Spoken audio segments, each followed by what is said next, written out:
Thank you. Long overdue, man. And I want to listen. Man. I want to listen to the album. Yeah, and I'm proud of y'all too, man. By the way, I'm proud of y'all, bro. Thank you, man. Because I know it's you know, I deal with a nigga like Ye. You know what I'm saying? Yeah. That's my guy. But I know people be headstrong, and y'all the same way. Y'all was dealing with old boy. Mm-hmm. He's super headstrong, but if you keep pushing forward, you know what I'm saying? You make your own path. You do your own thing. And Holmes, home. You know what it is with me and you, bro. Mm-hmm. You know, any day you feel like you can rap better than me. You know what I mean? That you've been telling everybody. I put my offer on the table. You rich enough to accept it, but you ain't accepted it.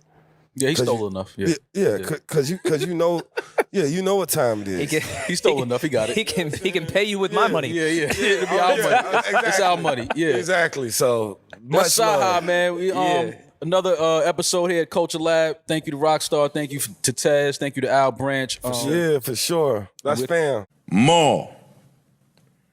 Not only did I not steal from you, you have never had anything worth me stealing from you.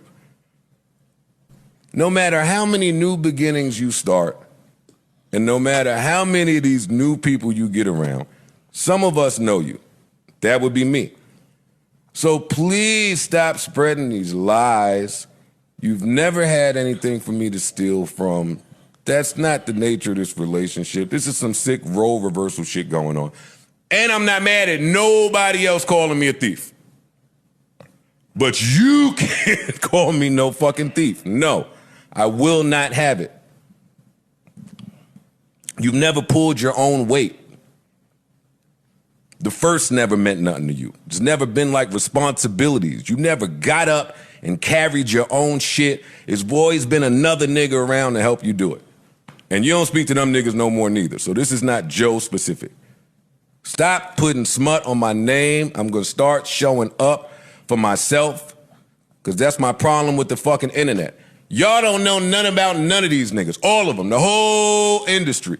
And niggas get a mic with no fucking resume. Yo, it's Big Ant, the spokesman, man. We back. Another edition of Urban Politicians TV, UPTV. Make sure you stay on your pivot at all times, man. Had to come tap in real quick on Joe Budden. And I think that's what make Joe Budden so talented and good at what he do, bro, because that nigga can be serious as a motherfucking heart attack, bro, but it still sound funny at times, the way he deliver it, the way he express himself. That nigga said, hey, stop putting smut on my name, nigga, and hey, I'm gonna get out here and fight for myself. My nigga turned into found this inner Birdman on Breakfast Club, his inner Diddy on Breakfast Club when he was talking about Mace. I'm gonna get out here and fight for myself now and speak up for myself, as he should. But as y'all heard in the beginning, cyhi the Prince was on Rory and Mal podcast, and the conversation came up about him and Jola issue. And that was a skill battle, opinions and critiques that they was having. And he's brought up the money conversation. Mal and Rory took that opportunity to go, hey, when he stole from us, he stole from us. In Joe's mind, Mal, you're not able to say that. Now, I don't know y'all entire history. I wasn't there. We've heard the laundry detergent story, saying, hey, niggas was using laundry detergent and hiding it without asking and things of that nature. I can't confirm that, but we know that was a thing at one point in time. But he said, you never held your own weight, basically calling Mal a mooch and a leech. Now, two things can be true at once, and I got to keep it 1,000. The way that we think business works. Joe is correct. We don't know niggas in the industry. I don't know Mal personally. I don't know Rory personally, but this conversation here about Mal, but I don't know none of these people personally. We can only go off of what we see in the public.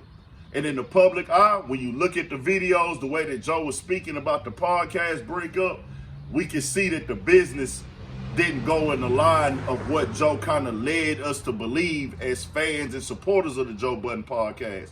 And then even when they did the breakup, Joe, you was in the all over the place roller coaster at the ending time of the podcast. 1 minute you didn't do, everything was on point, they was tripping. Then you come back and you say, nah, I could have did this better. Then it's, hey, nah, nigga, you're fired to the empty seat.